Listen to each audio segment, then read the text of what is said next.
we are, top 5. You guys now know the entire top 100, including my top 5, and I've got some explaining to do because some of these songs, 2 of these songs in particular, are probably going to be surprises that they were this high, but don't worry, I've got my reasonings. We'll start with number 5 though, The Schism by Haywire. This was the song that made the compilation album from Haywire's debut LP, Twofold Part 1, and I mean it's incredible. Like, it's probably the song in my top 5 that's the most standardly, good, if that makes any sense. It's probably the one that most people agree on, other than the people who just don't really care for Haywire's style. The intro with that guitar is, not only does it flow really well from the intro song off the LP into this, but, as a standalone, it's also really, really cool. Both drops are different. They're both very, glitchy and very hoppy, if that makes any sense. I feel like a lot of glitch hop kind of struggles to do both. They either have this sort of hip-hop feel or they have the very glitchy feel, but this song has both, which is always good. Basically every time I listen to this song, it gives me a different experience. I hear something new in each of them, each listen, and that's kind of the mark of a good song. But at the same time, the whole thing feels cohesive too. Like, what are you gonna do? It's a good Haywire song. It's gonna be top 5 if it's actually this good. And at number 4 we have Dichotomy, Soft Mix by Haywire, and as you can see, these 2 songs are right next to each other, both off Twofold Part 1. I actually physically couldn't decide which one I liked more. You can basically treat this as a 4A and a 4B if you really want, because this Dichotomy is also incredible. Whereas The Schism is kind of like your prototypical glitch hop song in a perfect world, Dichotomy, I have no idea what this is supposed to be. I have it labeled as glitch hop because that's really the only thing I can think of, but realistically, this is one of the few songs on Monstercat's entire catalog that could legitimately just not be genre and be accurate, because I've never heard anything like this in my life. The intro with that guitar, very organic feeling, almost future-based sounding, and then you get to the build-up and you're expecting like this super hype drop, and instead you get one of the more bouncy, minimal, off-kilter drops I've ever heard in EDM.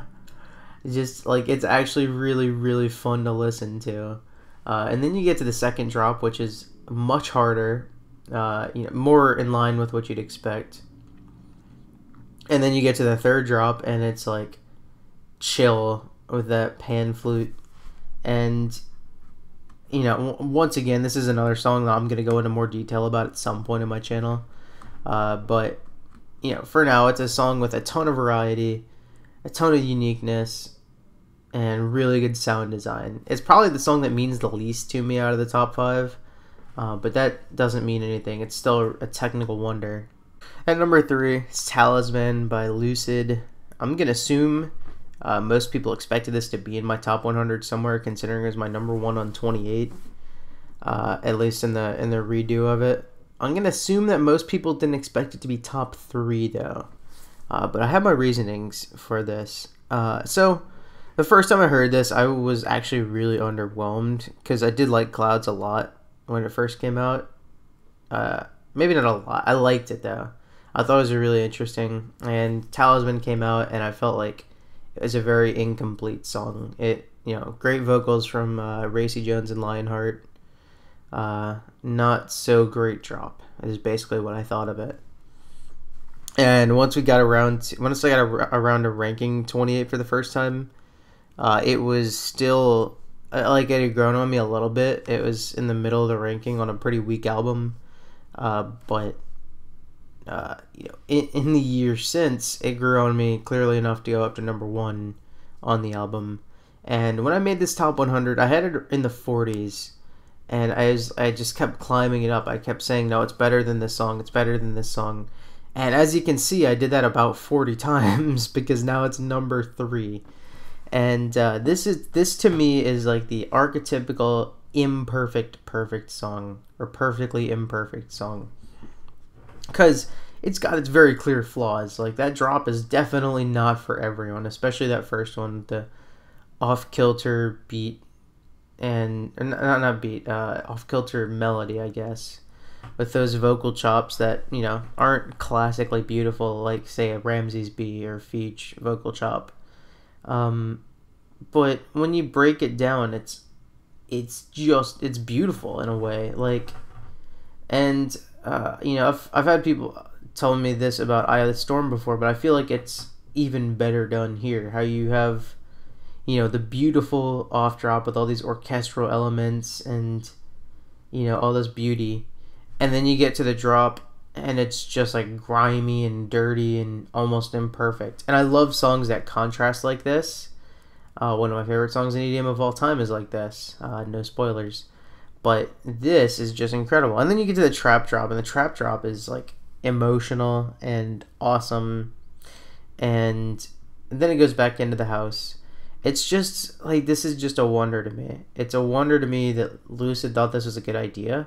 But I'm very glad that they came out with it, because it's one of the coolest songs I've ever heard. Alright, so my number 2 is Nebula by Mr. Fiji, Ouija, and Solaro.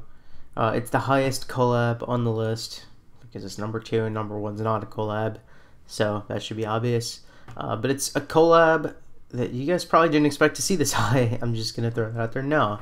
And I did. I knew it was going to be this high this entire time. I knew it was going to be top 5 from the get-go. However, this is like the absolute best song to listen to when I'm down.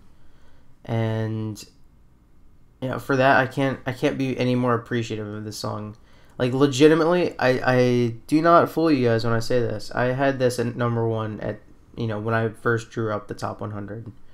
And I had to move it down just because I don't think it has the classical beauty that Timberwolf has. But believe you when I say this number 1 was not as cut and dry as it looks. I absolutely, you know, I can't say this enough. This was number 1 for a bit. And it's not anymore, but it's number 2, and it's still one of my favorite songs of all time. So, you know, I'll actually break down the song, because I'm sure there's someone watching this who's never even heard the song. It's actually the perfect mix between Solaro and Fiji's style. It's got Solaro's sort of ability to make beautiful melodies and beautiful vocal chops. It's got Fiji's way of making incredible atmosphere. And because of that, it's probably one of the easiest songs I've ever heard to just lose yourself in. It's about 5 minutes. It's got 2 standard drops. Both of them are pretty similar. It's got like a really neat intro.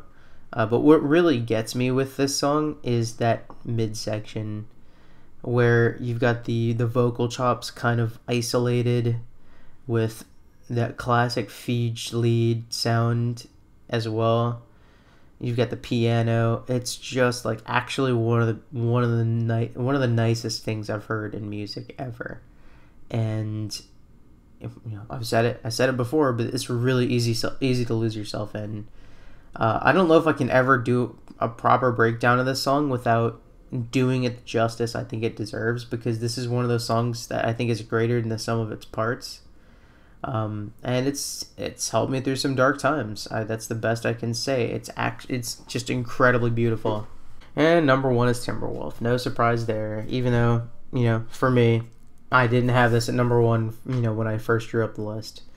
I have it there now, because it's like actually the best song on Monstercat in my opinion. It means a lot to me. Maybe not as much as Nebula does, but it means a lot to me still. You know, I will do a proper breakdown of this very soon. I've been teasing this for like a few months now, but I finally have the motivation to start doing sort of like breakdowns of epics and EDM, and Timberwolf is the first song I'm going to get to when I'm doing that. But I'll just sort of scrape the surface of this one. It's almost 7 minutes long. It's Muzzy's first real epic, if that makes any sense. It was on the EP with Draining Atlantic That one's debatable whether it's an epic or not, but this one absolutely is. Really, if you want any more proof of how good this song is, just listen to the intro. Just listen to the orchestral elements. It's all perfectly written. I don't know if Muzzy did it or if Sky L did it or someone else did, but whoever did it, they did a bang up job.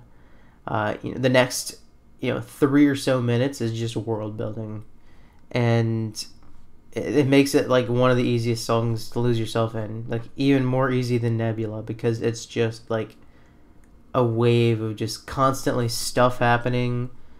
There's a lot going on in this song, but all of it adds to the atmosphere of like, just basically being lost and being on a journey.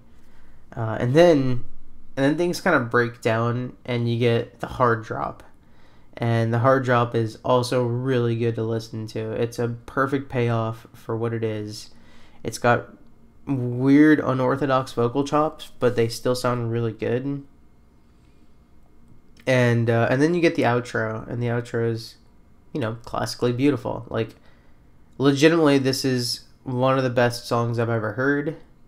It's, if Muzzy somehow ever beats this, I'd be a very happy man, that's for sure. And yeah, that's it. Hopefully you guys enjoyed this top 100, and hopefully you're not too mad about no puppet or faint or whatever. I'll do probably a few follow-up videos talking about why I left some songs off, especially if you guys are interested. Like, I'll probably have to explain myself for not having Emergency on here, or The Phantom, or We Won't Be Alone, or Time Bomb, or songs like that. And I might do this in the near future, but for now, I'm closing this project. It's been an incredible one for me. It's allowed me to do soul searching in a way. I know it sounds really cheesy talking about a ranking series, but like, legitimately, this is one of the closest to heart I've done. It's one of the ones I'm most proud of, and I hope you guys enjoyed it as much as I did.